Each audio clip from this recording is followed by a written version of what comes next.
What if the most dangerous people in positions of authority aren't the obviously corrupt ones, but the ones who genuinely believe they're doing the right thing? Picture this: a leader making catastrophic decisions while completely convinced they're saving everyone. They're not lying to you, they're lying to themselves so effectively that reality has become optional. Take Emperor Nero, who began his reign as Rome's golden boy, a cultured, artistic leader who lowered taxes and expanded citizens' rights. Yet, within a decade, he had murdered his own mother, kicked his pregnant wife to death, and burned half of Rome while allegedly playing his lyre.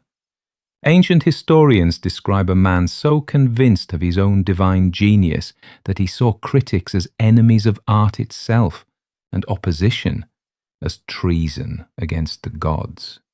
How does someone transform from promising young ruler to monster while maintaining absolute conviction in their own righteousness? This pattern isn't confined to tyrants and emperors. Howard Hughes began as a brilliant aviator and filmmaker, wielding enormous industrial and political influence, only to spiral into paranoid isolation so complete that he believed invisible enemies were plotting against him. His mistrust didn't just destroy his own empire, it left thousands of employees and investors in chaos, all because one man's delusions became the guiding principle of an entire corporate kingdom.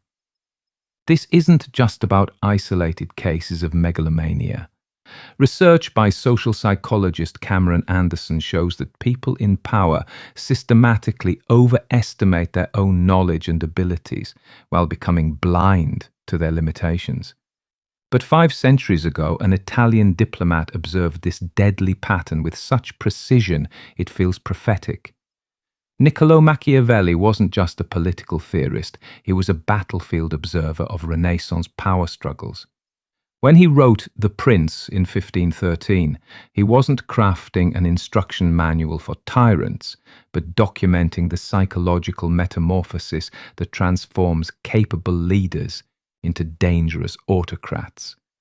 He identified the mental architecture that inevitably corrupts judgment, and modern neuroscience has validated his insights with disturbing precision.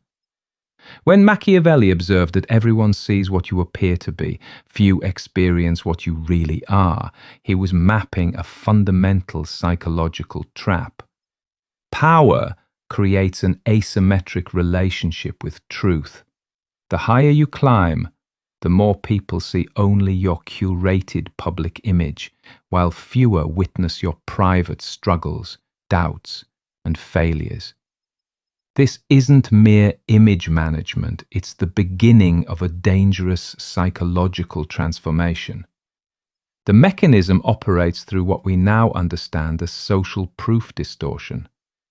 Most people encounter you only in contexts where you're performing competence, giving presentations, making decisions, appearing confident. They rarely see you confused, uncertain, or wrong. Over time, this creates a feedback loop where the only version of yourself you consistently encounter is the successful, decisive leader everyone else sees. But Machiavelli identified something even more sinister. His observation that he who seeks to deceive will always find someone who will allow himself to be deceived revealed how leaders become victims of their own influence. It's not just that powerful people can manipulate others, it's that they inevitably attract people who want to believe their version of reality. Employees who depend on your approval, advisors who benefit from your success, media figures who gain access through flattery, they all have incentives to validate whatever you want to hear. The final stage involves what modern psychology calls motivated reasoning at scale. Unlike ordinary people who must eventually confront contradictory evidence, powerful leaders can use their resources to manufacture supportive information. They hire consultants who confirm their biases, fund research that supports their positions, and surround themselves with media that frames their failures as victories. This process feels entirely rational from the inside. You're not seeking false information, you're consulting real experts who understand the situation better than the pessimists and naysayers who doubt you. You're not creating propaganda, you're fostering a positive environment focused on solutions rather than problems. Neuroscientist Sukhvinder Obi's research reveals the biological dimension of this transformation. Brain scans show that powerful people experience reduced activity in the neural circuits responsible for empathy and social cognition. The very act of wielding authority physically rewires your brain to make perspective-taking more difficult. Power literally makes you less capable of understanding how others think and feel, including how they really perceive your performance. Look at Enron's executives. After years of being praised as visionaries and treated like geniuses, they came to believe their fraudulent accounting was innovation. They weren't just fooling investors, they'd fooled themselves. By the end, they saw critics not as truth-tellers, but as enemies of progress. This is the foundational pathology underlying every leadership disaster. Power systematically severs the feedback mechanisms that keep ordinary minds anchored to reality. And without those anchors, even exceptional intelligence drifts toward dangerous self-deception. The most immediate manifestation of this reality distortion appears in personnel decisions. Machiavelli's diagnostic insight that the first method for estimating the intelligence of a ruler is to look at the men he has around him wasn't about judging political appointments. It was about recognizing the early warning signs of cognitive collapse. Effective leaders actively seek advisors who will challenge their assumptions and expose their blind spots. Delusional leaders gradually populate their inner circle with people who make them feel smart, validated, and beloved. The transition happens slowly, often unconsciously, as the psychological pressure to maintain their self-image grows stronger than their commitment to accurate information. This shift accelerates because of what psychologists call the Dunning-Kruger effect in reverse. While incompetent people overestimate their abilities, people who have achieved genuine success often become overconfident about their expertise in areas outside their competence. A brilliant tech entrepreneur starts believing they understand urban planning. A successful investor assumes they can revolutionize education. A gifted athlete thinks they comprehend complex policy issues. When you believe your success in one domain proves your superiority across all domains, disagreement feels like ignorance. Advisors who question your judgment appear to misunderstand your capabilities. Gradually, you begin selecting team members based on their recognition of your exceptional talents, rather than their own expertise or independence. The result is what organizational psychologists call groupthink acceleration. Not only do you stop hearing diverse perspectives, but your team actively reinforces your existing beliefs while competing to demonstrate their loyalty through increasingly extreme validation of your ideas. Take Roman Emperor Caligula. He declared himself a god and made his horse a consul, and those around him played along. Senators competed to worship him, while anyone who questioned his actions was replaced. In his eyes, they weren't being reasonable, they just couldn't grasp the logic of a living god. The tragic irony is that these leaders often started with genuine talent and made genuinely good decisions. Their initial success wasn't accidental, they possessed real skills and insights. But once the advisor trap springs, their connection to the feedback that kept them sharp gets severed, and their decision-making quality rapidly deteriorates.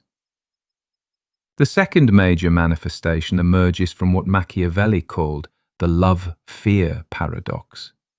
His famous insight that it is much safer to be feared than loved, because love is preserved by the link of obligation, which, owing to the baseness of men, is broken at every opportunity for their advantage, wasn't advice on political strategy.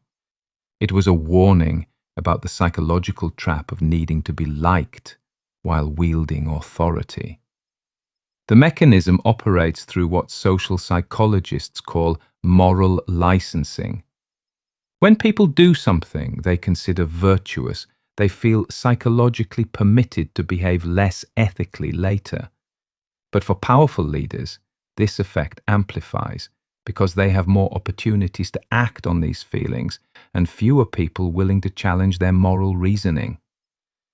Research by Dan Ariely shows that people who see themselves as fundamentally ethical are actually more likely to engage in minor dishonesty because they can rationalize small transgressions as exceptions that don't threaten their core identity.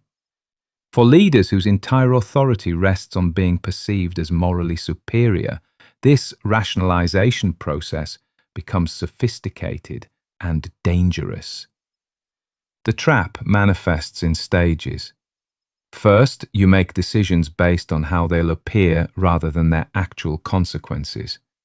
You avoid difficult but necessary choices that might damage your image. You begin crafting narratives that cast your self-interest as noble sacrifice. Eventually, you start believing these narratives yourself.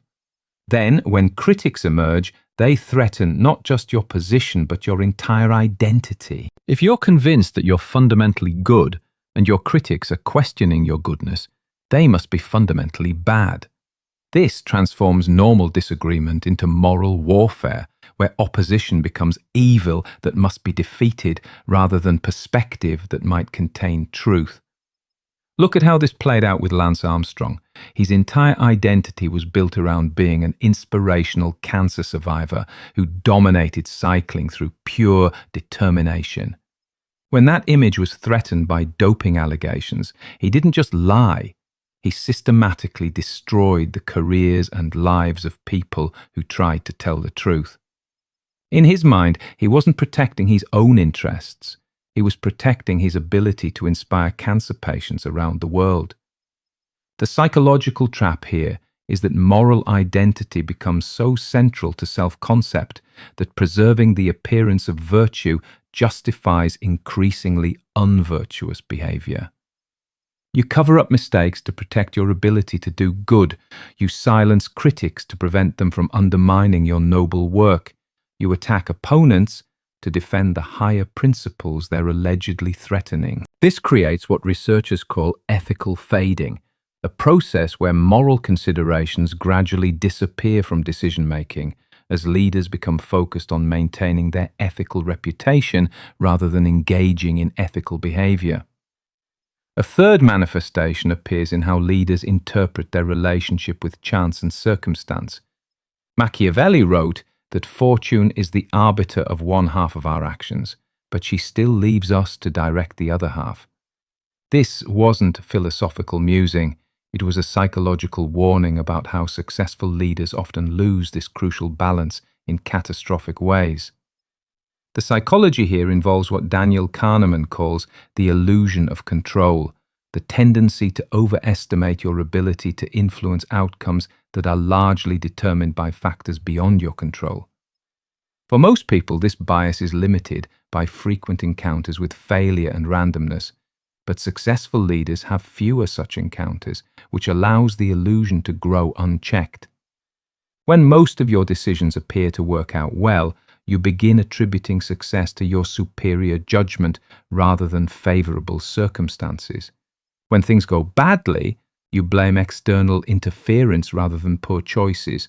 This creates a systematically distorted understanding of cause and effect that makes you increasingly reckless over time.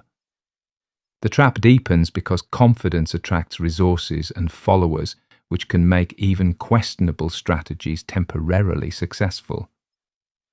This creates what psychologists call escalation of commitment, doubling down on failing approaches because admitting error would threaten your identity as someone with exceptional judgment. Consider how Elon Musk's early successes with PayPal, Tesla, and SpaceX convinced him that his intuition was superior to expert analysis across multiple domains. When experienced executives questioned his ambitious timelines or warned about production challenges, he dismissed their concerns as lack of vision. His confidence was so compelling that investors, employees, and media often sided with his optimism over industry expertise, until reality eventually imposed its own corrections. The most dangerous aspect of this trap is that it transforms prudent risk management into perceived cowardice. If you believe you can control outcomes through superior decision-making, then preparing for failure seems like defeatism. Taking advice appears unnecessary, and accepting limitations feels like surrendering to mediocrity. This explains why so many brilliant leaders eventually make catastrophically stupid decisions. It's not that they suddenly became incompetent. It's that their earlier competence convinced them they had transcended the constraints that limit ordinary people. As these psychological distortions accumulate, they can trigger what represents the most dangerous extreme of power's reality distortion: the transformation of successful leaders into paranoid authoritarians who view normal opposition as existential threats. Machiavelli observed this pattern with chilling precision. Men should be either treated generously or destroyed because they take revenge for slight injuries. For heavy ones, they cannot. This wasn't tactical advice for aspiring tyrants. It was a warning about how isolation and delusion transform reasonable people into dangerous ones who can no longer distinguish between criticism and conspiracy. The mechanism operates through what psychologists call hostile attribution bias, the tendency to interpret ambiguous behavior as threatening. When you've lost touch with normal social feedback and your ego has become fragile despite outward confidence, criticism that ordinary people would dismiss as disagreement feels like personal warfare. This perception isn't entirely wrong. Once you've surrounded yourself with sycophants and silenced independent voices, the people who still dare to oppose you often are genuinely hostile. But this creates a self-fulfilling prophecy. Your increasing authoritarianism provokes legitimate resistance, which confirms your paranoid interpretation of dissent, which justifies even more extreme responses. The progression follows a predictable pattern. Normal criticism gets reinterpreted as coordinated attacks. Honest feedback becomes evidence of disloyalty. Eventually, even neutral behavior seems suspicious because it lacks the enthusiastic support that paranoid leaders require as proof of allegiance. Study how this pattern consumed Joseph Stalin during his rise to absolute power. Stalin didn't start as a paranoid tyrant. He began as a true believer in the revolution, but as power isolated him, his fear hardened into paranoia. He saw sabotage in every disagreement and betrayal in every shadow. Critics weren't just wrong, they were enemies, and so he crushed them until no one dared even appear disloyal. The terrifying aspect of this spiral is that it feels strategically necessary from the inside. You're not becoming a tyrant, you're defending important principles against people who don't understand their significance. You're not suppressing legitimate criticism, you're stopping saboteurs who are undermining crucial work. Contemporary technology has transformed Machiavelli's insights from historical curiosities into urgent warnings. He's understanding that men in general judge more by the sense of sight than by the sense of touch, because everyone can see, but few can test by feeling, has become the operating principle of our information ecosystem, where curated appearances matter more than verified substance, and manufactured perception becomes accepted reality. Modern powerful people don't just have the ability to surround themselves with agreeable advisors. They can construct entire media universes designed to validate their worldview. They can fund research institutions that produce favorable studies, sponsor media outlets that frame every story sympathetically, and deploy social media campaigns that amplify supportive voices while drowning out criticism. But the psychological trap remains the same. Systems built to convince others end up convincing their creators. When you consume information that consistently confirms your brilliance and dismisses your critics as jealous or ignorant, you eventually lose to distinguish between genuine support and manufactured consensus. The algorithmic amplification of this effect makes it particularly dangerous. Social media platforms show you content designed to maximize engagement, which often means increasingly extreme versions of what you already believe.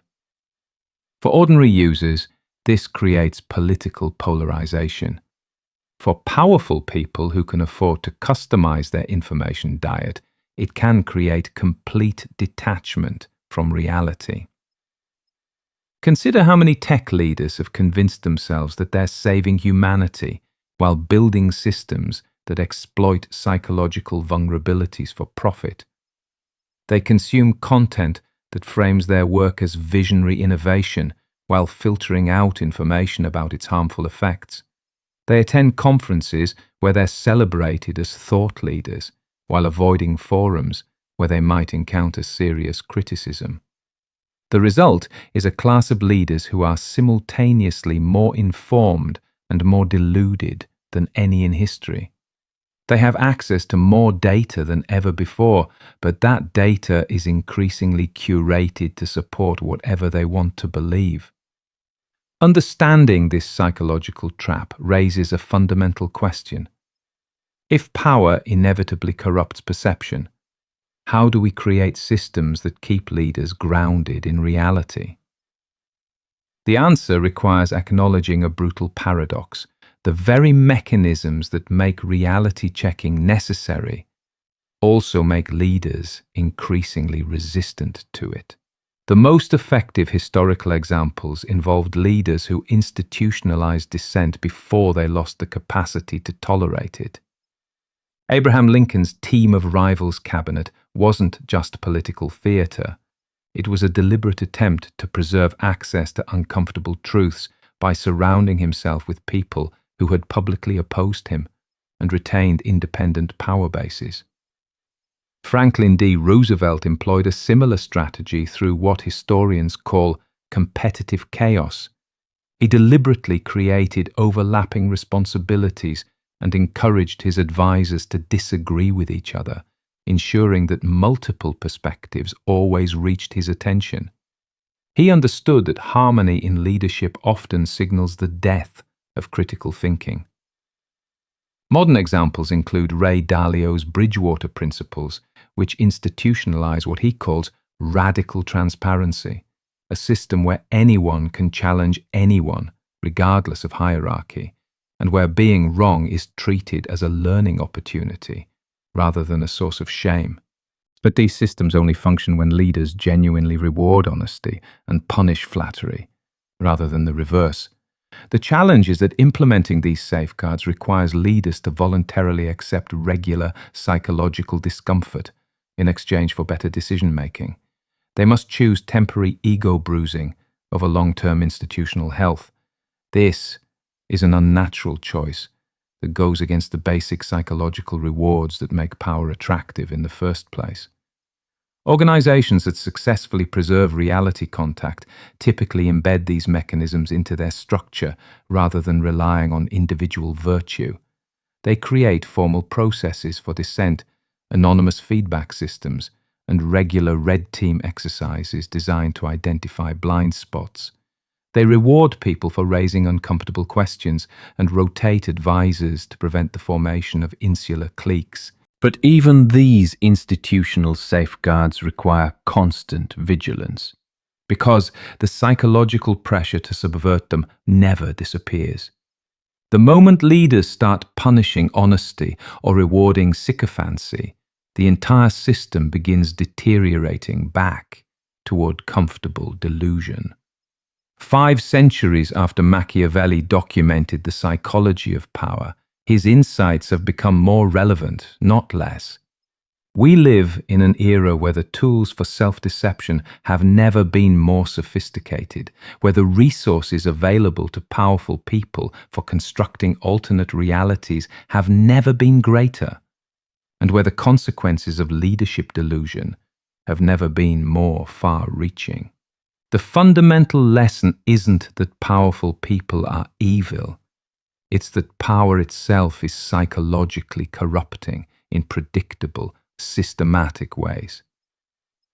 The isolation that comes with authority, the constant performance of competence, the availability of people willing to validate whatever you want to believe, these aren't personal failings, but structural features of how power operates in human societies.